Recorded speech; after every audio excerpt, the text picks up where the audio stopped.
Hello dear future officer, स्वागत है आप सभी का ओनली आईएएस के टारगेट प्रीलिम्स 2021 में। यहाँ हम करंट अफेयर्स का रिवीजन करेंगे एमसीक्यूज के थ्रू। आप ओनली आईएएस का Telegram channel only IAS nothing else join कर सकते हैं। वहाँ पे आपको यूपीएससी स्टेट पीसीएस से रिलेटेड मटेरियल, गाइडेंस, काफ़ी सारी चीज़ें मिल जाएंगी।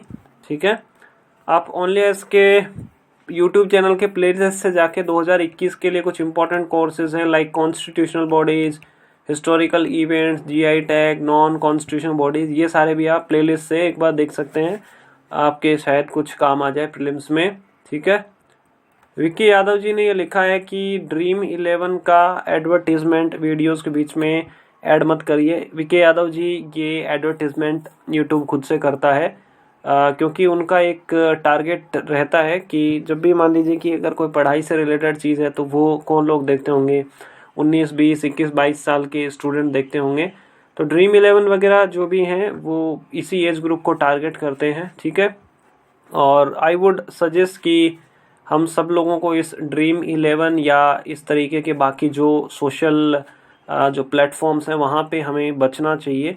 ठीक है, क्योंकि ऐसा नहीं होता है कि हर आदमी वहाँ पे 1 करोड़ रुपए जीत जाएगा या कोई इजीली मनी जीत जाएगा। अगर क्रिकेट का गेम खेलने से ही अगर पैसे कमाने को मिलते तो कोई हमें तैयारी करने की ज़रूरत ही नहीं है, ना कोई प्राइवेट जॉब की, ना कोई गवर्नमेंट जॉब की। और एथिकली अगर हम बात करें तो जो बड़े बड़े हमारे स्टार्स हैं, सौरव गांगुली जी हैं या हमारे सचिन तेंदुलकर जी हैं जो भी भारत रत्न हैं, उनको एटलीस्ट इन तरीक़ों के एडवर्टीजमेंट को सपोर्ट नहीं करना चाहिए। क्योंकि ये ड्रीम 11 हो या इस तरीके का कोई भी हो, वो एक तरीके से गैम्बलिंग। आजकल वो एक नया भी चल रहा है सोशल ट्रेडिंग, जिसमें लोग बोलते हैं ये देखिए मेरे पीछे गाड़ी खड़ी है, ये मैंने अपने इससे खरीदी है, उससे खरीदी है। ठीक है, क्वेश्चन नंबर 1 देखते हैं।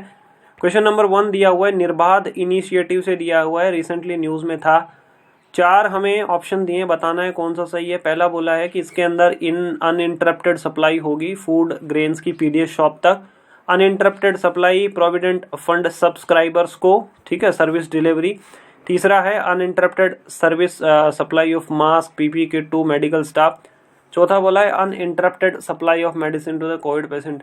देखो, निर्बाध एक हिंदी वर्ड है जिसका अगर मतलब होता है तो वो होता है बिना किसी बाधा के, बिना किसी ऑब्स्टेकल के। ठीक है, तो निर्बाध में क्या था? निर्बाध में ये था कि हमारे जो प्रोविडेंट फंड के जो सब्सक्राइबर हैं, जो ईपीएफओ के जो सब्सक्राइबर हैं, उन लोगों को इजीली हम सर्विसेज दे सकें। ठीक है, तो जो लोग नौकरी वगैरह में हैं वो अपने फंड्स वगैरह जो हैं वो डिपॉजिट करते हैं ईपीएफओ के अंदर, उनके लिए ये काम का था। व्हाट्सएप के थ्रू उनको फैसिलिटी ये प्रोवाइड कराई गई थी। हिंदी में आप यहाँ पे देख सकते हो। क्वेश्चन नंबर 2 दिया है वर्ल्ड इकोनॉमिक आउटलुक रिपोर्ट कौन पब्लिश करता है? IMF, world economic forum, world bank या फिर ये अंकटाड। ठीक है, बहुत इजी क्वेश्चन है। और इसको रिलीज कौन करता है? आईएमएफ इसको रिलीज करता है, इंटरनेशनल मॉनेटरी फंड।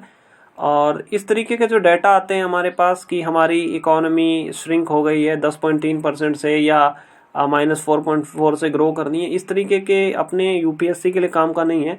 लेकिन आप कोई बैंक वगैरह का एग्जाम देने वाले हो तो वहाँ पे ये काम हो सकता है। सीएससी के लिए आपको इतना याद करने की ज़रूरत नहीं है। प्रीलिम्स के हिसाब से देखो तो आपको पता होना चाहिए कि आईएमएफ का ओरिजिन क्या है, आईएमएफ का जो रिजर्व है वो क्या होता है, एसडीआर क्या होता है, आईएमएफ में कौन सी कंट्री को सबसे ज़्यादा वोटिंग राइट्स हैं। इस तरीके से आपको थोड़ा बहुत पता होना चाहिए प्रीलिम्स के हिसाब से। हिंदी में आप यहाँ पे देख सकते हो। क्वेश्चन नंबर 3 दिया हुआ है, थैलेसीमिया से रिलेटेड है। 3 हमें स्टेटमेंट दिए हैं। पहला स्टेटमेंट बोला है कि थैलेसीमिया इनहेरिटेड ब्लड डिसऑर्डर है, मतलब माता पिता से अपने बच्चों में आ जाता है, ये आनुवांशिक है।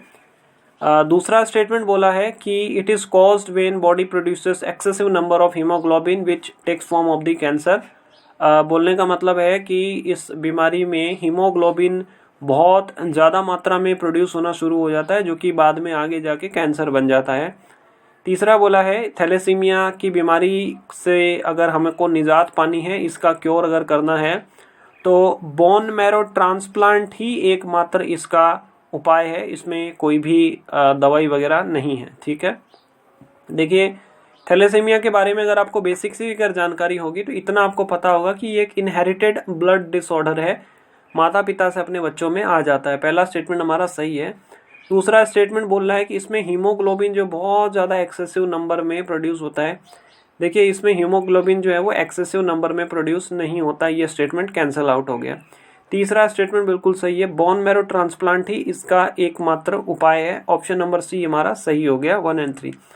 देखिए इस बीमारी में क्या होता है कि जो रेड ब्लड सेल्स हैं, हमारी जो रक्त कोशिकाएं हैं जो लाल रंग की, ठीक है, उनका एक जो पार्ट होता है, जो इम्पोर्टेंट पार्ट होता है वो है हीमोग्लोबिन। ठीक है, हीमोग्लोबिन एक तो रक्त को, अपने ब्लड को लाल रंग देता है।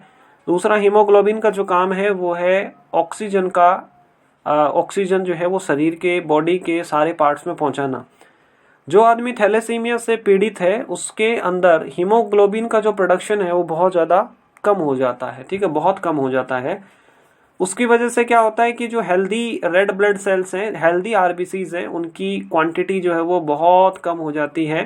ठीक है, इसका एक ही उपाय है, बोन मैरो ट्रांसप्लांट। ठीक है, बोन मैरो में क्या होता है कि यहाँ पे बॉडी के हिप्स के साइड में से हम लोग ब्लड के अंदर से बोन मैरो एक्सट्रैक्ट करते हैं किसी हेल्दी पर्सन से, और उसको हम ट्रांसप्लांट कर देते हैं जो आदमी थैलेसीमिया से पीड़ित है। ठीक है, अब आप सोचोगे कि भाई बोन मैरो ट्रांसप्लांट तो बहुत इजी है, किसी का भी खून से बोन मैरोज निकाली और उसमें हमने जो आदमी थैलेसीमिया से पीड़ित है उसको डाल दी। देखो इतना आसान नहीं है, इसके लिए बोन मैरो को पहले चेक करना पड़ता है कि मैच हो रहा है नहीं हो रहा है। ठीक है, बट स्टिल एक इलाज तो है हमारे पास, कुछ नहीं होने से तो बेटर है कि हमारे पास कुछ तो है। क्वेश्चन नंबर 4 दिया हुआ है, स्टार्स प्रोग्राम से दिया हुआ है, इस साल का काफ़ी इंपॉर्टेंट ये करंट अफेयर्स है। पहला इसमें स्टेटमेंट बोला है कि वर्ल्ड बैंक इसको फंड करता है। दूसरा बोला है कि all states and UTs are under covered in this scheme, सारे स्टेट्स और यूटीज शामिल हैं।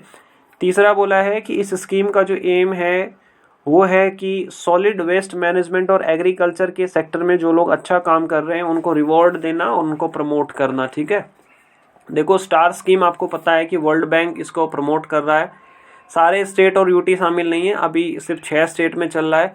एजुकेशन से ये रिलेटेड है, तो अपना option number statement number 3 cancel out हो गया। Now we are left with only option B and that is the 1। ठीक है, स्टार स्कीम कौन लॉन्च कर रहा है? वर्ल्ड बैंक इसको लॉन्च कर रहा है, और इसका बेसिक काम ये है कि हम हमारा जो एजुकेशन सिस्टम है उसको किस तरीके से इम्प्रूव कर सकते हैं, किस तरीके से हम टीचर्स को और ज़्यादा ट्रेन कर सकते हैं, किस तरीके से हम डाटा का यूज़ करके एजुकेशन सेक्टर में रिफॉर्म ला सकते हैं। ठीक है, नेशनल लेवल पे, तो ये इसका काम है। यहाँ हिंदी में है। अगला क्वेश्चन है, 18वीं शताब्दी में, 18वीं जो सदी है उसके अंदर कुछ बैटल्स हुई हैं, उनको हमें ऑर्डर में अरेंज करना है। Battle of Wandiwash, battle of Buxar, battle of Ambur और बैटल ऑफ प्लासी। ठीक है, ये बैटल ऑफ वांडीवास है, शायद इसको हिंदी में वडनीवास ऐसा कुछ बोलते हैं इसको। ठीक नहीं, सॉरी, वडनवासी शायद इसको हम लोग बोलते हैं। ठीक है, तो ये आपको अरेंज करना है। इसका ऑप्शन कौन सा सही हो गया? ऑप्शन नंबर बी इसका सही है। सबसे पहले बैटल ऑफ अंबुर होती है, उसके बाद बैटल ऑफ प्लासी होती है, फिर बैटल ऑफ वांडीवास होती है, फिर बैटल ऑफ बक्सर होती है। बैटल ऑफ अंबुर जो है वो सेकंड कार्नेटिक वॉर के अंदर होती है। बैटल ऑफ प्लासी ब्रिटिश सरकार के बीच में और सिराजुद्दौला के बीच में होती है। बैटल ऑफ वांडीवास जो है वो थर्ड जो कार्नेटिक वॉर हो रहा है उसके अंदर होती है। ठीक है, और जो बैटल ऑफ बक्सर है वो 1760 के अंदर होती है। नवाब ऑफ बंगाल, नवाब ऑफ अवध और मुगल जो उस समय के होते हैं शाह आलम 2। ठीक है, तो ये अपने आप में भारत की हिस्ट्री में एक सेटबैक रहता है, बैटल ऑफ बक्सर। ठीक है, तो ये आपको थोड़ा सा पता होना चाहिए। इनके बारे में डिटेल जानकारी अपनी जो तमिलनाडु की जो हिस्ट्री बुक है 11th क्लास की, उसमें ये दिया हुआ है, वहाँ से आप इसको देख सकते हैं डिटेल में। ठीक है, और ये अब आप यहाँ पे हिंदी के अंदर भी देख सकते हो कि 3 जो फ्रेंच वॉर हुए थे अपने यहाँ पे, ठीक है, जिनको कार्नेटिक वॉर भी, तो 2 वॉर हमारे ऐसे थे जो कि एक्सटर्नल रीजन की वजह से थे, और एक फ्रेंच और एंग्लो वॉर जो है वो इंटरनल रीजन की वजह से था। यहाँ हिंदी में आप देख सकते हो। और आज आपको बताना है कि विवाद से विश्वास स्कीम या इनिशिएटिव जो है वो किससे रिलेटेड है। आपकी परफॉर्मेंस आज कैसी रही आप ज़रूर कमेंट करके बताइएगा। साथ ही साथ आप इन वीडियोस को अपने साथियों तक शेयर कर सकते हैं ताकि जो अन्य विद्यार्थी सिविल सर्विसेज की तैयारी कर रहे हैं उनको भी इन वीडियो से हेल्प मिल सके। तो ओनली आई से जुड़े रहने के लिए आप सभी लोगों का बहुत बहुत धन्यवाद। आपका दिन मंगलमयी हो।